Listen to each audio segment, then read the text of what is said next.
Alright, hey, what's up, y'all?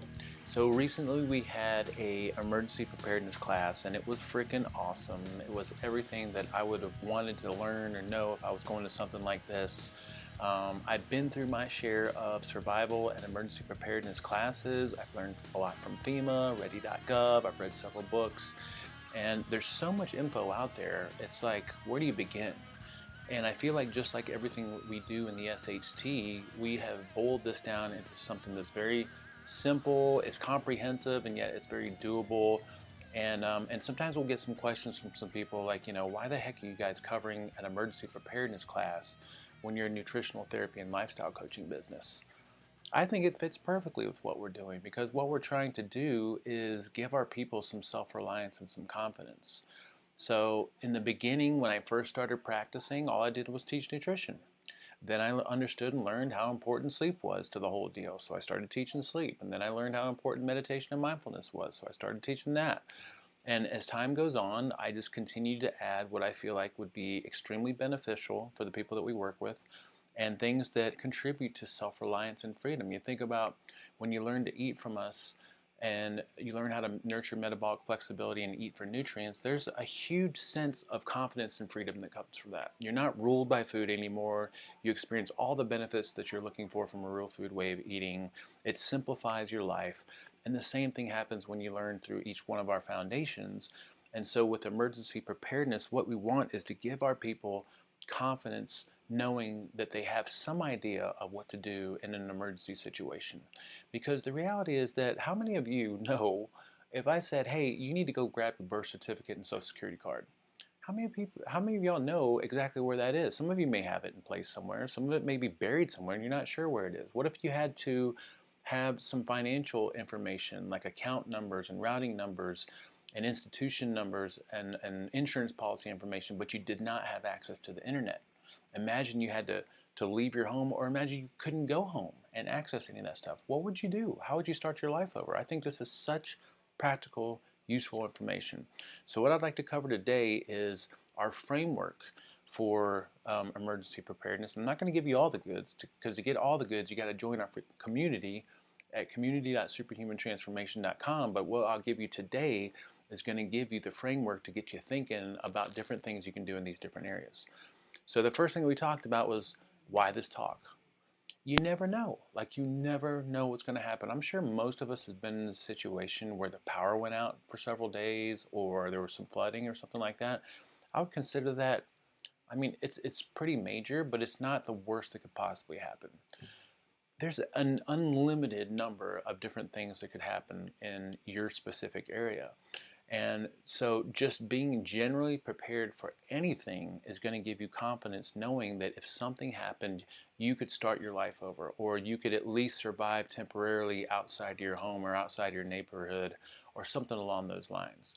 So this is the framework that we covered at our class. I'm going to touch on each one of these topics and give you some useful info. The first area was knowing your area. And basically all that means is knowing the potential threats and natural disasters and things that could possibly happen in your area, because just knowing what could possibly happen in your area gives you an idea of some preparation that you could have in place. Most states are going to have a website. So if you Google, Nevada emergency preparedness, there's a dedicated site for Nevada emergency preparedness, and there you can find a list of the common threats and more details about those different threats. So that was one of the first things that we talked about, is just having an understanding of what could happen in your area. The second thing we talked about was connecting with emergency alerts and just making sure that emergency alerts were turned on your phone. So the iPhone and the Android platforms both have emergency alerts. By default they should be on, but it's worth checking just to make sure that they are on. We also recommend having some different applications in place that are specifically designed to put out different emergency alerts depending on where you live. And then we also talked about having a backup system through an NOAA weather radio, which is basically this communication system that's a nationwide network of radio stations that broadcast continuous weather information, but they also are obligated to broadcast emergency information in the event that there's an emergency. So we talked about specific radio recommendations and basically just having a couple different layers in place of communication so that if something happened and you didn't have access to your cell phone or data network, you still have access to some emergency information. Also, we talked about sheltering and the different types of sheltering. Sheltering is basically making sure that you have a livable, sustainable environment for a specified period of time. And so sheltering could mean sheltering in place at your home if you don't know what the heck's going on. It could mean sheltering at a local shelter like a FEMA-based shelter. It could mean having your own shelter. But you'd want to be prepared for those different situations depending on what kind of information came out through the emergency alerts. And then that might also translate into evacuation. So evacuation could mean a temporary evacuation where you're just getting outside of your home and somewhere in your neighborhood. It could mean relocating to somewhere outside of your neighborhood, outside of the city, or an ultimate relocation place. So we talked about like how to set up a neighborhood meeting place for your family or the people that you're close to. We also talked about having an out-of-neighborhood meeting place that was agreed upon so that if you could not meet at your neighborhood meeting spot, you knew to go to your out-of-neighborhood meeting spot. And then we also talked about different locations outside of the city that you live in that would be good relocation spots temporarily, that you could get there with a tank of gas, that would give you the ability to kind of sustain yourself for 2 or 3 days or something along those lines. And then also everyone should have their own ultimate relocation spot, which means a place that they would ultimately relocate into indefinitely, not knowing when you're going to come back, and you'd be totally fine with that. That'd probably be like a family member or a friend's place or something like that out of state. Um, the fifth part of what we talked about was our emergency communication plan. I feel like this is one of the most important and beneficial concepts that we covered. And this is basically making sure that you have a paper copy and a USB drive, encrypted USB drive version of the most important information that you need to communicate with other people and communicate with your institutions and other places that you frequent, so that you don't have to struggle to find this information, right? So once you have those copies, you're sharing it with your family or your close little personal network. And then you're also practicing it periodically, making sure that you all understand what's on it, make sure that it's updated, and make sure that you know how to access it, and that it's in different strategic locations so that you have that available in the event that something happens. So one of the most important documents that we put together was a fillable PDF that actually has emergency contact information, emergency meeting places, other emergency contact info, contact info for your schools and your police and fire department and poison control and dentists and medical providers and insurance policies. I mean, just about everything that you could possibly need to start your life over. And again, I think it's super, super useful to have that stuff in place. The next thing we talked about was safeguarding critical documents. So there's a lot of documents that I think are extremely useful to have in place in the event that something happens and you had to either identify yourself or start your life over. So there's things like household identification, things like your birth certificate, marriage licenses, driver's license, social security card, military ID if that's appropriate, pet ownership papers and things like that. You'd want to have those things readily available, copied on a USB drive and also in a fireproof container just in case you need to take them and get the heck out for some reason, right? There's other financial and legal documentation that we recommend people having, medical information, emergency information. A lot of this stuff might already be on your emergency communication plan, which is totally cool. You don't have to necessarily duplicate it, but it's good to reinforce which things are important.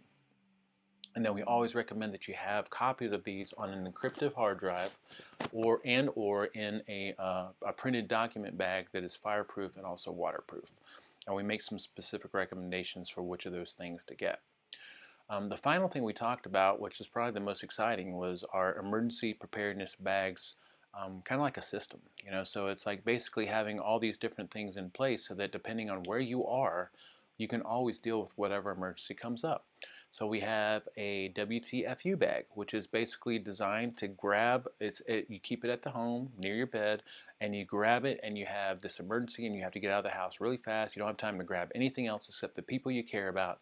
You've got your most important documents and information in this thing and you can grab it and go.